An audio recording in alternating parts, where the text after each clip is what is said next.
colaboraram com esse vídeo os seguintes membros: Quando a noite cai, coisas estranhas acontecem. Causos dos Inscritos.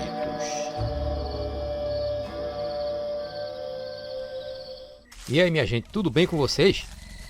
Aqui é o Rui Henrique e estamos de volta para mais um quadro Causos dos Inscritos, com os causos que vocês enviaram.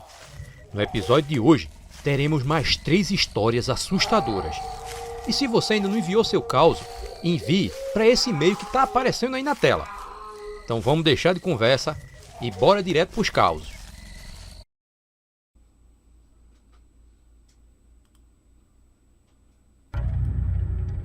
Olá, Rui. Me chamo Jaiane. Amo seus vídeos e moro em São José do Egito, Pernambuco. Mas esse caso aconteceu com meu tio em Camaragibe, também em Pernambuco. Essa história me contam desde pequena e tenho certeza que é verdadeira. Meu pai, quando era pequeno, sempre fingia estar doente para ganhar refrigerante. Meu pai fez a mesma coisa e minha avó mandou meu tio e um amigo dele em um mercadinho que era um pouco longe. E eles foram. Na volta, já estava começando a escurecer. Meu tio ficou curioso para ver o que tinha dentro de uma casa abandonada no meio do caminho. Uma senhora morava lá, mas tinha falecido. O amigo não queria ir com ele e ficou do lado de fora, esperando. Quando ele olhou em um buraco que tinha na janela, ele tomou um susto e saiu correndo desesperado. E o amigo correu atrás, perguntando o que é que ele tinha visto. Quando ele chegou em casa, todo mundo ficou nervoso, porque ele não conseguia falar, se tremendo todo. Depois de muito tempo, quando ele se acalmou, ele contou o que viu. Quando eu olhei pela brecha da janela, eu vi a finada de branco, ajoelhada e rezando, e ao redor dela tinha um círculo de vela. Foi o que ele contou. Bem, Rui, a história não é muito longa não, mas eu considero ela muito assustadora e real. Obrigado pela oportunidade de contar minha história. Oxi, tu não tá recebendo as notificações do caos de cordel não, é? Então vê se tu não foi desinscrito do canal. Ou então desativa o sininho e ativa de novo. E dessa vez põe para receber todas as notificações. Agora sim!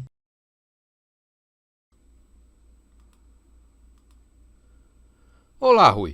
Me chamo Dimas, moro no interior da Bahia, em uma cidade chamada Cícero Dantas. Venho aqui lhe apresentar um caso que aconteceu com um senhorzinho que morava na minha rua, cujo seu nome era Vicente. Ele sempre achava ruim que eu e meus amigos ficassem na rua até tarde na quaresma. O velho sempre falava: menino, caminha para dentro de casa, senão o dono da noite te pega. E a gente sempre escutava isso dele, mas não dava muita bola. Até que um certo dia, nós fomos perguntar para ele o que miséria era isso que ele falava. Foi aí que ele contou essa história que eu lembro até hoje e fico todo arrepiado só de me lembrar. Ele dizia que esse fato aconteceu logo depois que ele se casou e foi morar junto com a mulher em uma casinha simples que ficava no meio do mato, em um pequeno povoado de uma cidade vizinha. Ele trabalhava como vaqueiro de um fazendeiro daquele próprio povoado.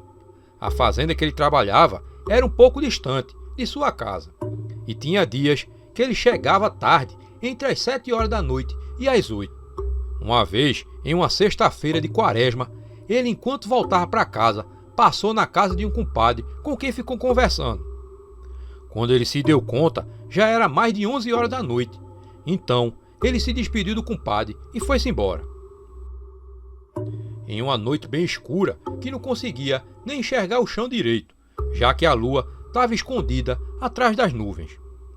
E ele andando naquele caminho, rodeado de mato, quando em uma porteira, ele se depara com a silhueta de um homem muito alto, todo de preto, com sobretudo e um chapéu tipo de palha, muito grande.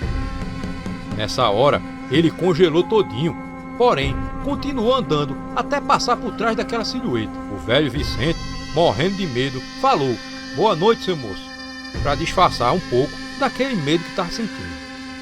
Foi quando aquele homem se virou para ele e falou com uma voz muito grossa, feito um trovão. Isso é hora de você estar na minha noite.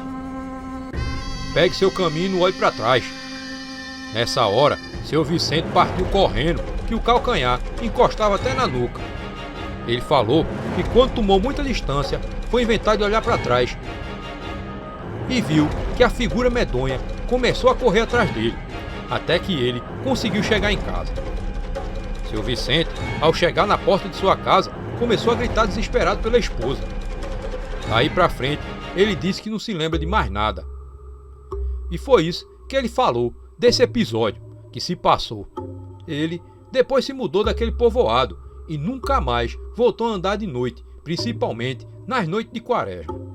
Era uma história meio grande, mas toda vez que ele contava essa história, eu me arrepiava todinho e ficava com medo. Bem, então é isso, Rui. Admiro muito seu canal, admiro muito seu trabalho e não perca um vídeo sequer. Continue sempre assim e fique com Deus.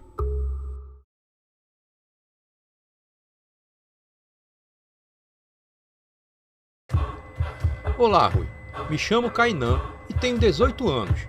Moro em Andrada, Minas Gerais. Quando eu era criança, por volta dos 9 anos, eu estava brincando na rua com 2 amigos. E era noite de quaresma, mas a gente não acreditava naquelas coisas.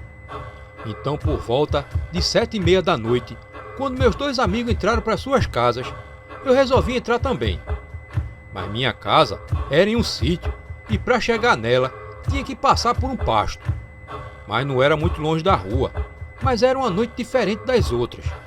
Estava mais frio, porém sem nuvem alguma, nem indício de chuva. E antes de eu atravessar o passadouro para adentrar no pasto, onde ficava minha casa, eu olhei para o pasto ao lado, e bem ao fundo, no escuro, havia alguma coisa me observando. Algo negro. Pensei ser um cachorro, e não liguei. Mas quando me mexi de novo, aquela coisa se levantou, e tinha o pescoço comprido, e vendo aquilo, eu fiquei paralisado. Comecei a chamar minha mãe. Mãe, busca eu aqui! E quanto mais eu gritava, mais a criatura se aproximava lentamente. Quando ela chegou a uns 20 metros de mim, abriu a boca e seus dentes eram brancos e reluzia naquela noite. Vendo aquilo, eu gritei novamente por minha mãe. Mãe, vem me buscar, porque tem um bicho ali no pasto, do lado me olhando. Minha mãe dizia que era frescura de menino. Não tem nada não, entra pra dentro logo, dizia ela. Mal sabia ela que eu estava falando a verdade. Surgiu um barulho no córrego, que corria bem atrás onde aquela criatura estava. E fez com que ela se virasse. Somente quando ela parou de me olhar, eu pude me mover de novo e não perdi tempo. Mesmo com muito medo, atravessei o passador e corri para casa. Contei a minha mãe tudo que tinha ocorrido, mas ela disse que isso era bobagem, e era o que dava ficar na rua até tarde. No dia seguinte, nem saí para brincar na rua. Fiquei na cama, lembrando da aparência daquela criatura, que não parecia com nada do que eu já tinha visto. Eu sabia da história de lobisomens por ali. Adriano Lobo, Mula Sem Cabeça e todas essas criaturas do folclore. Mas aquela era diferente de todas que eu conhecia. No sítio também tinha a casa de minha avó, que ficava a 40 metros da minha. Bastava subir o pasto e chegava na casa de vovó. Na noite seguinte, eu tive a experiência com a criatura. Eu não sei porquê, mas resolvi subir na casa de vovó. Eu era acostumado a subir lá para a casa dela, tanto durante o dia quanto de noite. E era por volta de 8 horas quando eu saí para ir na casa de vovó. Andei por cerca de 30 segundos, foi quando eu vi um barulho na cerca, estourando atrás de mim. Quando eu me virei, era a mesma criatura negra, de pescoço grande, dentes brancos reluzentes, e olhos brancos, peludo, garras enormes e que tinha arrebentado a cerca.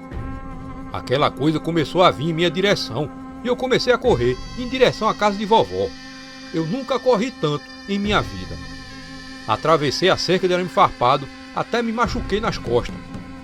Olhei para o pasto e a criatura continuava avançando muito rápido. Então cheguei na porta da casa e comecei a bater com muita força, pois ela estava trancada. Ao mesmo tempo que eu gritava: "Vovó, socorro!" Foi quando eu senti uma respiração no meu cangote. Quando eu me virei, era a criatura me encarando. O cheiro que emanava dela era de coisa morta, muito forte.